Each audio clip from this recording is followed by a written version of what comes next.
Good morning, AO Southwest. My name is Paul Vassallo, your Director of Leadership Development, and I am here with the legend himself, Mr. Dustin Dunbar, today.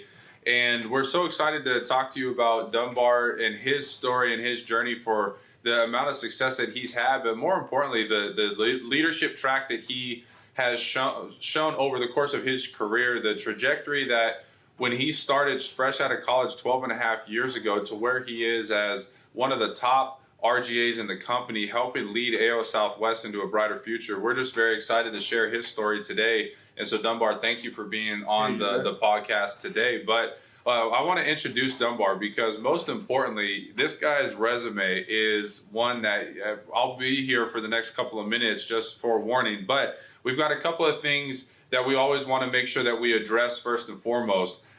We've got hashtag takeaway Tuesday on there. We've got hashtag nextgenleadership. So make sure you go onto your Instagram, go onto your story, and give us your best takeaway from what Dunbar is saying today, because we want to make sure that we recognize you on the podcast.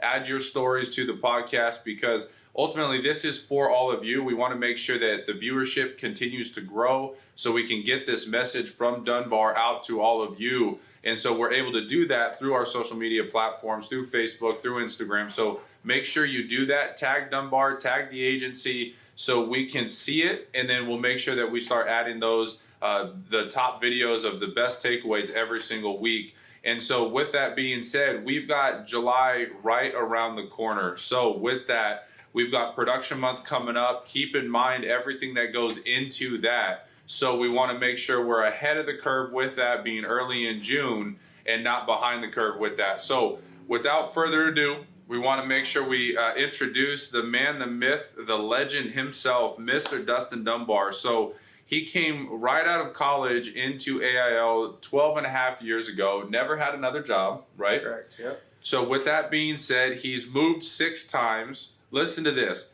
13 Founders Clubs, 7 President's Clubs, 3 times he's been in the top 10 in the world of all of AIL.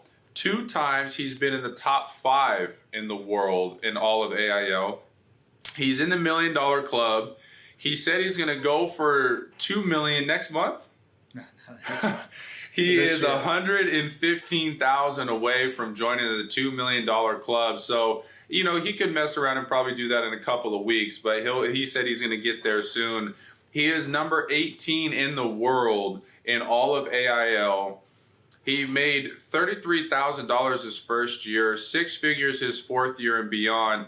And last year alone, he made well over, $500,000-$600,000 in total comp. So just to show you what hard work and consistency, which really just how it translates into business.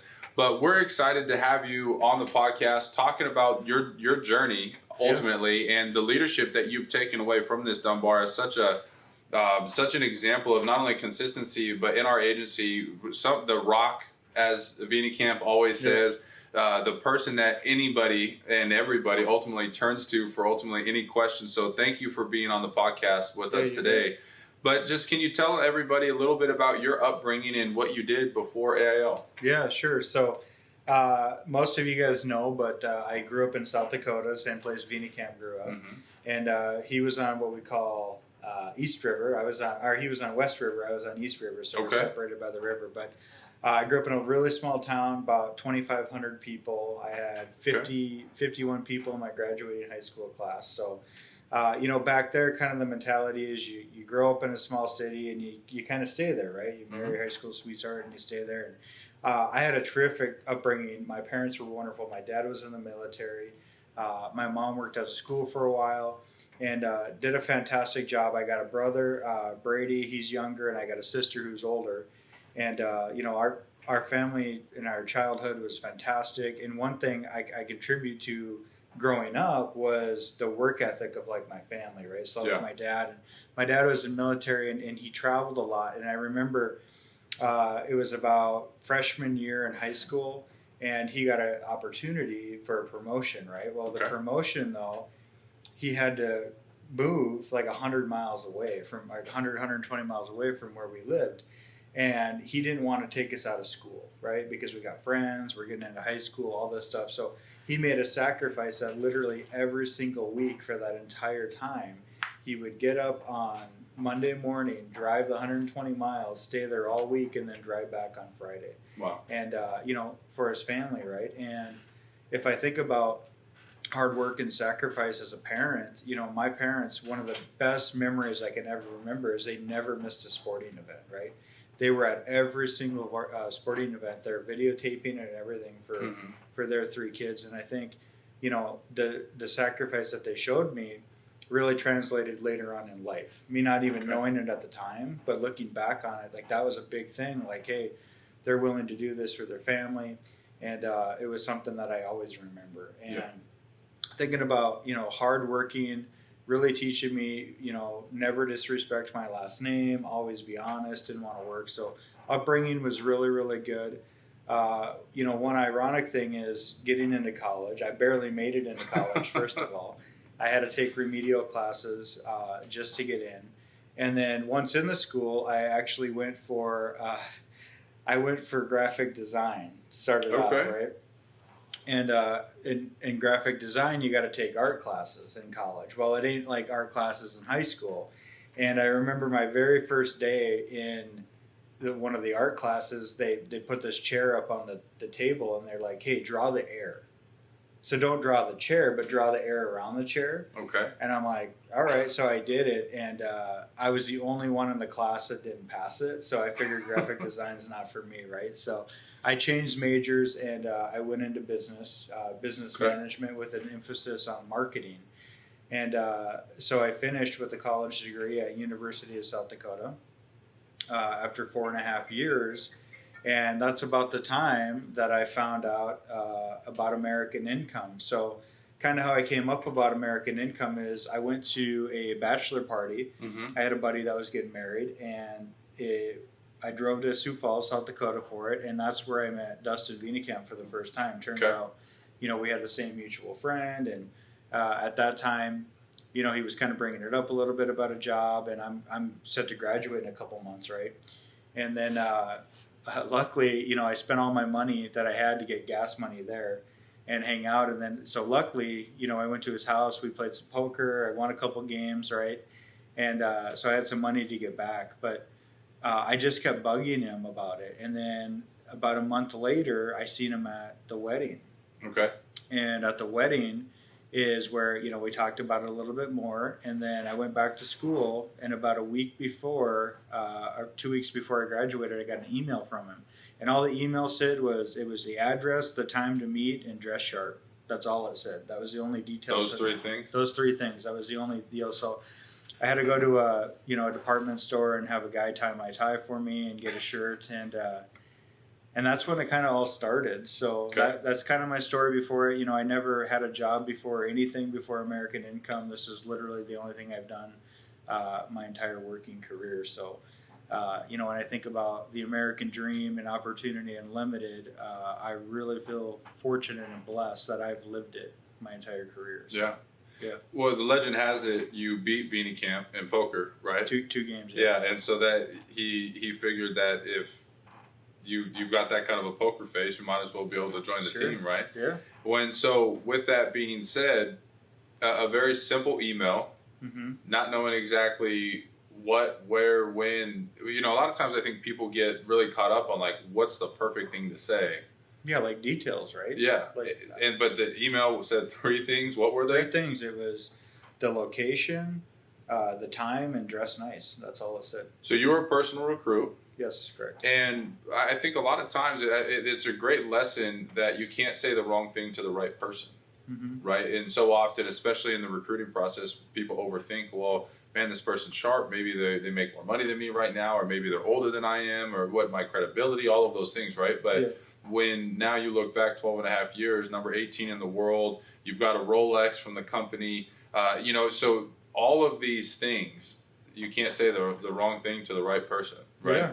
I mean, if you go back and you talk to my family or anybody that knows me, like they literally can't believe that this is what I do. Because if you know me in my personal life, I'm really calm. I really like, to kind of be by myself and kind of a introvert.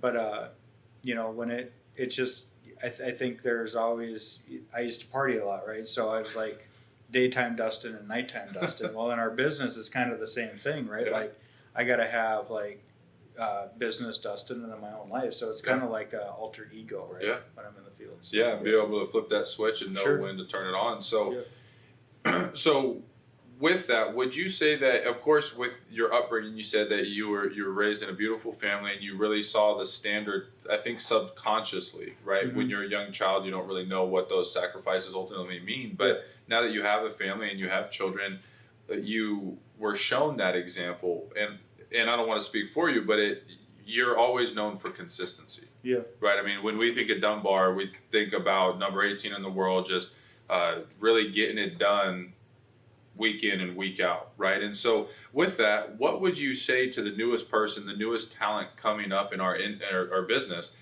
with setting expectations properly, but also just being consistent in their mindset and in business? Sure. I mean, the first thing I would do is I would get a schedule, right? Like a proper schedule. Okay. Like you got to know your time. And one thing I learned early on in the business is I was really young when I started. I was 22 when I started, because I started in January of 07, and then I turned 23 in March. And what I found out very early on, I made my very first move with the company 4 months into the business. And I remember, being that young and being around your friends and being roommates, right? Living in a house together. And, a lot of those guys that I had for friends back then, they were kind of hating on it, right? They're like, oh, you'll be back. Don't do that. All this stuff. And some doubt kind of crept up into my mind, like, for sure, man, should I really leave my friends? Should I hang out with them? What am I doing? And thankfully I made that decision to go, because one thing I found out is after 2 years I came back to a wedding to the same friends. And at this time I've been to a convention in Puerto Rico and had a lot of fun, and lived in Chicago and all this stuff. And I kind of asked him, hey, what's going on? What are you guys up to? And it was the same old story, oh, no money, hate their jobs, going out on the weekends. So what I realized in that 2 years, I didn't miss anything. Yeah. But the knowledge that I gained was invaluable for the rest of my career, right? And one thing you learn about friendship and all that stuff, real friends are going to be there no matter what. Correct. No matter where you go, what you're doing, they're going to be there. And they're going to support you no matter what. And thankfully through Opportunity Unlimited, not only, being able to do stuff for my family that I never imagined and go to places I never thought I would do, but really developing really true friendships with people that are always going to be there. So the first thing I would tell people is just be consistent and follow your mentors. Okay. I knew that going in 4 months into the business, why did I go with Todd Ingleson? Because the only two people that went out there right away were me and Todd Ingleson. I didn't really know him. He didn't really know me, but I just looked up to Todd so much. I was like, hey man, this is Vinacamp's right-hand guy. And I just remember sitting in meetings and listening to Todd talk and be like, oh my gosh, like this guy's not much older than I am, and he seems like well beyond, what I am in the business world. And so I was like, I'm going to follow that guy no matter where he goes. Because I always thought, hey, as long as I follow successful people, I think I'm going to be okay, right? So getting out of my comfort zone, moving, and to think about it, that was the first time I'd ever, you got to remember, I haven't been on an airplane yet in my life, right? So moving out there. So your whole upbringing, you were never on an airplane? No, never. Okay. And, our family vacations were going camping and stuff like that. And so go to Chicago was a huge step for me, right? Sure. Like leaving South Dakota was really the first time I even left South Dakota at all, like all this stuff. But I was just like, hey, if I follow my mentors and I listen to my mentors, I'm going to be all right in this thing. So the first thing is you got to listen to your mentors. Like in our business, being such a people first business, no one is ever going to give you bad advice, because at the end of the day, if our new people, our new leaders, new rock stars, if they're not growing, the business isn't growing. So we got to lead them right and give them the right advice. So number one, follow your mentors. Be excited to get out of your comfort zone, because you don't know what's going to come out of it. And our whole deal is opportunities never lost, it's given to somebody else. Yeah.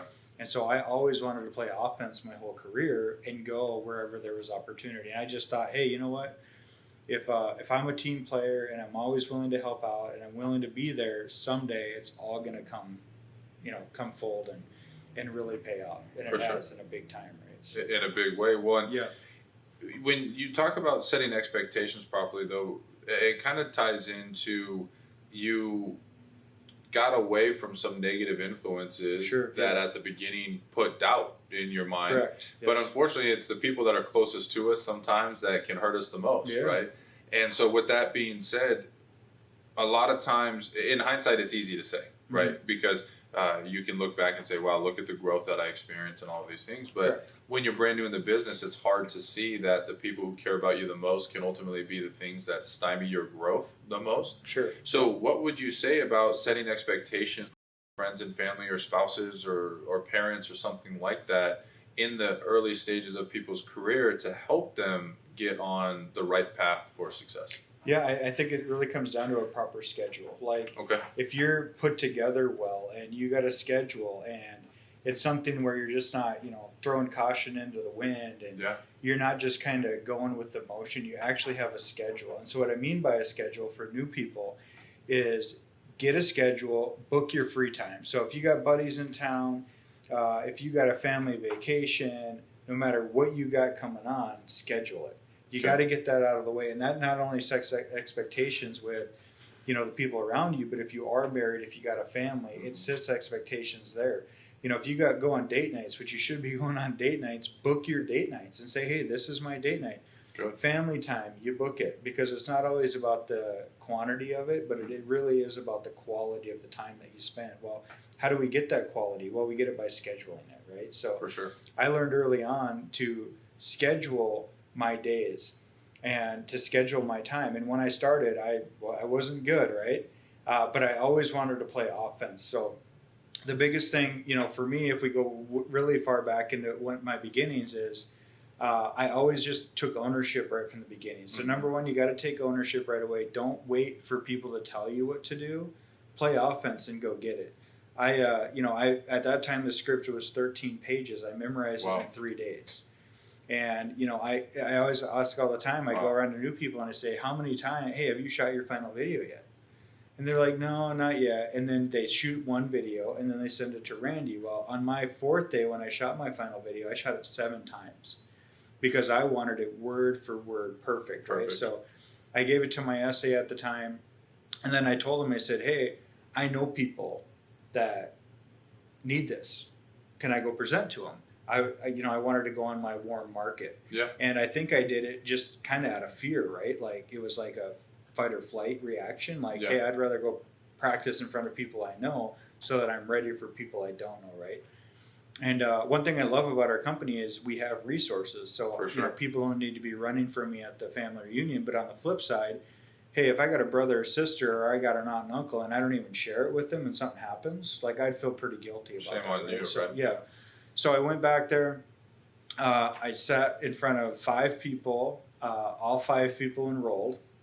Literally had no idea what I was doing. I just had a script, and Todd Ingleson gave me the best advice that I still to this day is read it like a book, top to bottom, left to right when you're filling out applications, and make sure you don't miss signatures. And that's all I did. And so then I came back, and we were going on a 10-day road trip. And that's where I was supposed to get trained, but instead of getting trained, I was a top producer on that road trip, right? And then coming back. So if you're a new agent, new producer, you know, new whatever you want to be, make sure you start off by being proactive, playing offense, empowering, challenging your mentors to challenge you. And it's in all aspects of the business. It's just not in sales. You know, I remember moving to Chicago. And our very first group we had to do, Todd Ingleson walked up to me and said, hey, Dunbar, you got group today. I never even seen a group, right? I wasn't in a group. I did a one-on-one with Unicamp. So I was like, okay, what do I do? He's like, just look at the slides and talk about the business how you know it. And so that was my introduction to group, right? And the same thing with first interviews, whatever, just go be proactive on it. Yeah. And what's going to end up happening, a funny thing is going to happen. No one's going to be upset at you. In fact, your mentors are going to gravitate towards you. Correct. They're like, oh my gosh, this person has business owner mentality. So number one, being proactive. Number two, having a schedule and sticking to it. So no matter what comes up in your life, that's why you book your free time first. Correct. Is you stick to it. You stick to your guns. It helps you with you. It helps you that you never have to put pressure on yourself. You put pressure on the system. And more importantly, it helps you when you start wanting to duplicate people and train them. Because if you got a schedule, you know, one of the biggest things I see is somebody will, you know, take somebody out, they'll train them a couple days, and then that's it. It's a couple days off and then train a little bit more. No, we got to go like 5 days straight because that's what our opportunity is, right? 5 days a week in the field.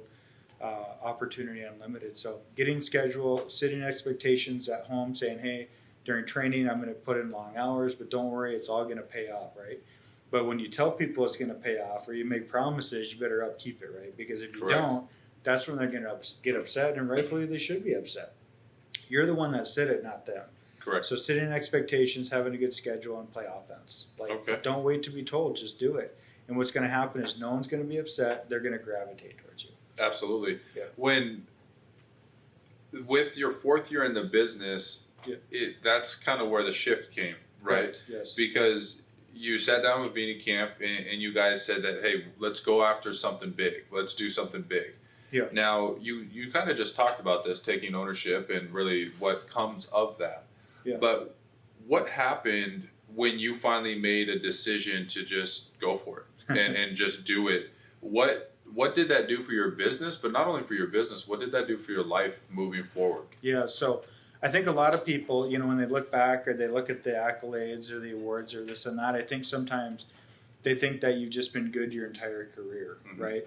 And that wasn't the case. I worked really, really hard my first few years and didn't make a lot of money. And the reason being is because I truly believe I wasn't all in. It wasn't. I mean, I was all in where I wouldn't have a plan B, but I wasn't giving it my all. So the best way to describe that, Paul, is kind of like poverty mentality, right? I was like, oh my gosh, I got this opportunity unlimited.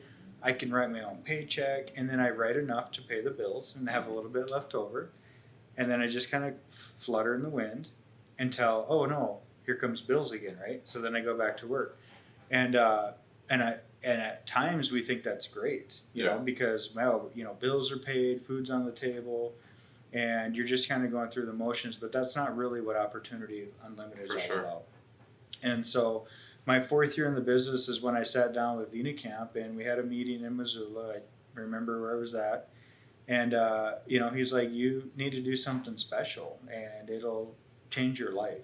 And so I'm sitting there thinking for a little while, and I said, all right, let's do it. And that was my fourth year, and that was the first year I made top 10 in the world. I was number 8. Wow. But when you talk about changing your life, making, at that time I was probably making $50,000 a year to going, over $150,000 in 1 year. But it changed my perspective and confidence and how you carry yourself and how you feel about yourself, and getting a brand new Escalade, platinum Escalade, and then moving back to South Dakota, and then that's when I met Alyssa. And from that point forward, when you make a decision to do something special like that and you put everything into it, your whole world opens up. Yeah. And you're like, wow, if I can do that once, hey, it's possible to do it again. Yeah. And then if you're like, wow, if I can do that, what's next? Yeah. What else can I do? And what's funny about that, what I tell people about being consistency is, at the end of the day, looking at the bank account and really feeling rewarded that how we get paid is by helping families, right? And sometimes, when you're not used to having money, getting money in your account's kind of awkward because you're like, I'm so used to not having money. But once you start getting it in there and it starts growing a little bit, then you're like, all right, well, I got to see what I can grow it this week. I got to see what I can grow it this week, right? And so one kind of drives the other. I know me, for when I had more money in the bank, my drive and my work ethic was that much higher because I understood fully what got me there. And what truly got me there was Opportunity Unlimited, not just going through the motions, not playing defense, not waiting to be told what to do. What got me there was playing offense, going after it, and really doing what we're told. We tell people double-digit presentations every week, right? When I was, that year that I made top 10 in the world, I averaged 18 presentations per week. And how many? 18 presentations per week. And if you guys want to fact check me, look at my LSR. Okay. And 2011? 2010. 2010. If you look at numbers reported, it was all 52 weeks. So you worked 52 weeks? I worked average 52 weeks. Wow. Yeah. Okay. Yep. And I just can speak personally from this, but ultimately when I've been kind of in that mode, and I've heard other people say like they finally snapped, right? They had enough. That's when the big change ultimately came. Yeah. Were you at that point? You're 3 years in the business. That I don't know what it is. I think VinaCamp made around $33,000 his first year too, right? Something like that, right? So for all you folks, if you made $33,000, you're in good company. So just stick it out.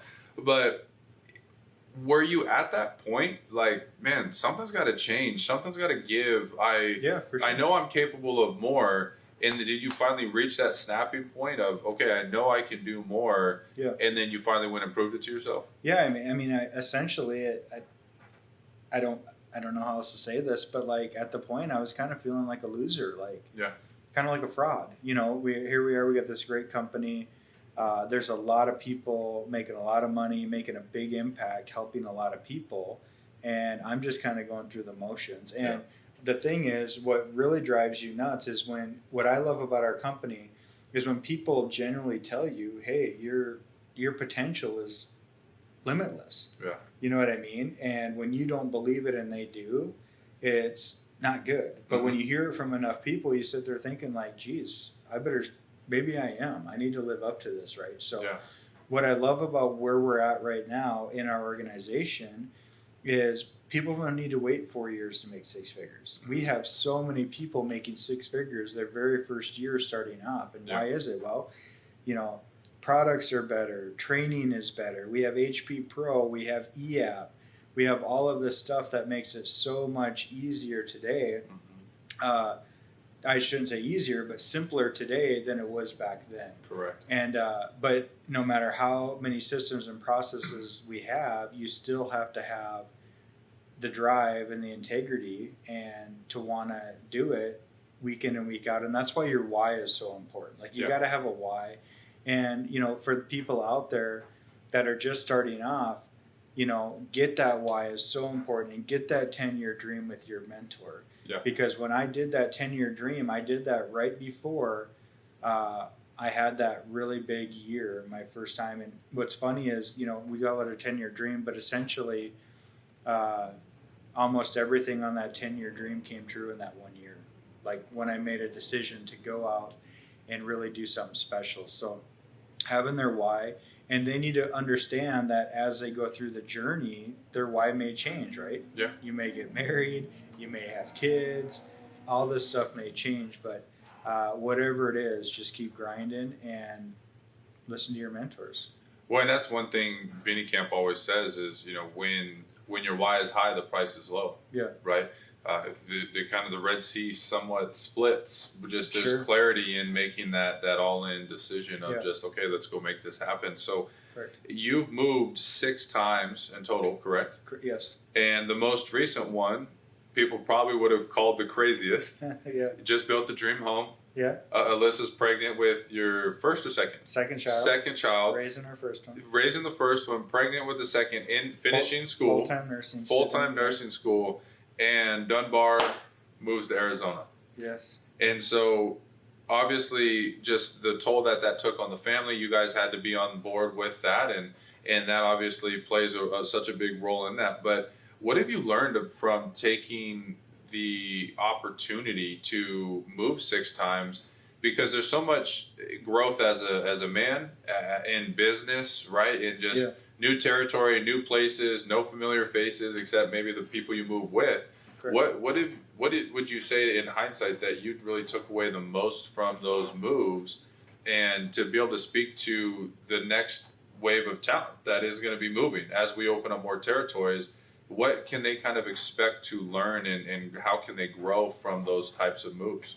So the things that I've learned every time you move is how much you grow, not only professionally but also personally, right? Yeah. And I always just thought when I moved, I always just had that in the back of my mind, that opportunity is never lost, is given to somebody else. Yeah. So I always said, hey, I want to be the person to go to the new opportunity, right?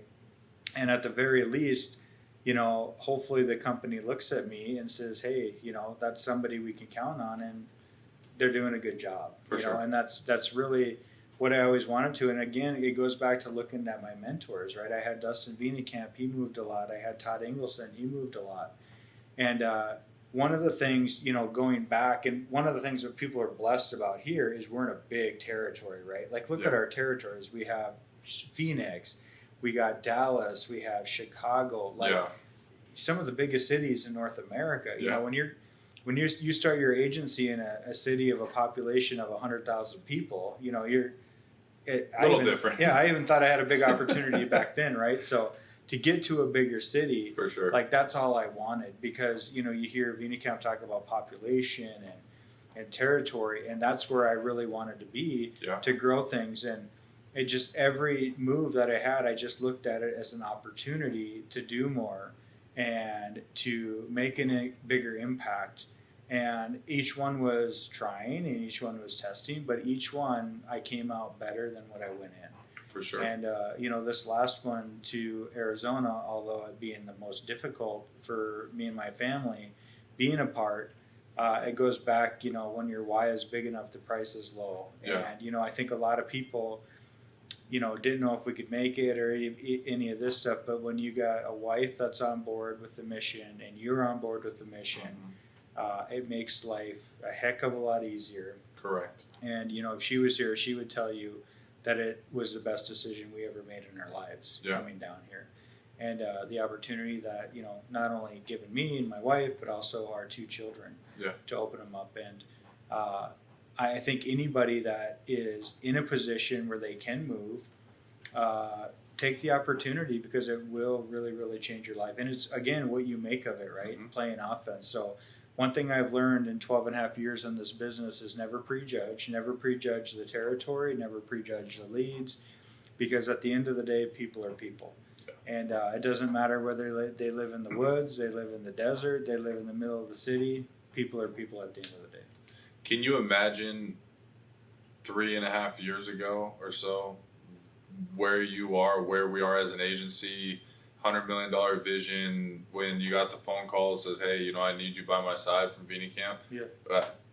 Did you think, obviously, you always dream of success, but did you think we'd be where we are 3.5 years in? I knew we would be successful just because ViniCamp's our head coach. Correct. And I know his track record. One thing I didn't know is the caliber of people that we have in the organization. I think that's very important. I think sometimes people lose sight of that. They look at, wow, we've had 200% growth in 3 years. And we're set up to have a huge second half of the year this year. Yeah. But I think sometimes we really lose focus on. We can say, hey, we got systems, we got processes, we got Altic TV, we got all this stuff. But I think sometimes people lose focus, and it's unbelievable. And I think something nobody's seen coming is the quality of people. Correct. That we have here. I mean, we have people that no matter where they go in the world, they're going to be successful no matter what they do. So luckily and thankfully we got them here, right? And they're just amazing people. And I think that's one thing that nobody's seen coming. And I know with those people and the people we got coming in and the people that we will hire in the future, correct, 100 million is going to be a piece of cake. Yeah. And it gives us so much hope for the future, right? When you think about whether it be Colorado, Oklahoma, more of Texas, we didn't know who we would meet here in Arizona and beyond, and just who are we going to come in contact with in those new territories. So it's incredible. Gives us so much hope for the future, such a bright future. But as we wrap this up, obviously there's so much that from your story to take away from, but consistency and just that's like who you are, right? In every aspect of your life. But as we bring this, to the conclusion, what are some last messages that you would leave for the audience and for that newest person, that up and coming rising star? What would you leave with them, just in summary, or as that maybe we haven't touched on yet, just for your final words? Well, I mean, going back to the consistency part, I think sometimes people can look at that and they're like, all right, I just got to have a consistent schedule and I'm going to be okay. Well, it's more than that, right? I mean, be a consistent you. Be consistent in how you treat people. Be consistent in how you react to people. Be consistent in your processes and your systems. Be consistent on how you are as a husband, as a father, as a friend. I think that's very important. And that shows that you're truly genuine, and I think people gravitate towards that. For sure. Being consistent in all aspects of the business, always be humble of where you came from and really what the opportunity is. And the last thing I would leave them is learn from my mistakes. It took me 4 years to finally decide to see the light and, hey, this is truly opportunity unlimited. There's nothing better else out there. Yeah. And, getting back to the quality of people that we have here, many of them haven't waited. We have people making 6 figures their first year left and right. For sure. And don't wait. Don't play defense. Don't sit back on your heels. Play offense. Go at it. And I believe that's the best way to learn too, is trial and error. You got people here that are going to help you and guide you through the way. Correct. Don't be afraid to fall on your face. Don't be afraid to... I remember one time Ryan Stengline, he gave this amazing speech, and it always stick with me, but he said, think about how much respect we have for the road and how much we just put trust in when you're driving at night. Your headlights can only see so far, and you're driving 80 miles an hour down the highway and you don't know what's coming around the corner. Our business is kind of like that. I really enjoy this business for, why most people get nervous about it or have preconceived notions. I love the unknown. Mm-hmm. And you got to learn to embrace the unknown. I don't know what's going to happen tomorrow. I don't know what's going to happen, 3, 4, or 5 days from now, but I know on Friday, I'm the hero. You know what I mean? Yeah. And it's embracing that unknown and not know what's going to happen, and just trust your leaders, trust your mentors. They're not going to give you bad advice, and don't have a plan B. Like, this is it. I believe whatever you focus on in life, you get done, and you can do it at a high level. So, I'm so excited to just be a part of this and be surrounded by so many good people. And I learn every single day from the people around me. I get better from that. And I'm just excited. I can't wait to see, the second half of this year and what people do going forward. So, absolutely. Good. Well, and just from the notes that I took, there's so many here. What I love this, be a consistent you. Yeah. Right. Just be the best version of yourself and be consistent in who you are in every aspect of your life. But get a schedule. I think that's one of the things that people knew in the business. They're like, man, I get to set my own schedule. Well, this is freedom with responsibility, right? Mm-hmm. This isn't just do whatever you want. Yes. Get a schedule, but follow your mentors. Plug into your mentors, because especially when it comes to moving 6 times and creating a resume like yours, so much of that you would probably attribute to your mentorship. Correct. Right? Yes. And so just plug into your mentors, but play offense. I think if we could take anything away from Dunbar and his story is, I think it's safe to say that he's played offense from the beginning, and whether he knew it or not, 4 months in, taking his first leap of faith, he's never left South Dakota, and all of a sudden he's in Chicago, the second, third, fourth biggest city in the country, and then now all of a sudden his opportunity just continues to grow. And so I hope that gives you all faith in just the future, because we have so many new territories coming around the corner, but also it's just where you are at in your territory right now. I think we've got 3 of the top 10 populous cities right in our territory alone, with more to come. So go ahead and make sure you tag us on the social medias. Make sure you tag Dunbar on that, because he's going to love to see what you take away the most from this Takeaway Tuesday, and then hashtag nextgenleadership. So as we go into July, let's make sure we're plugged in and focused on the right things, and let's go out there and let's make this our best week ever.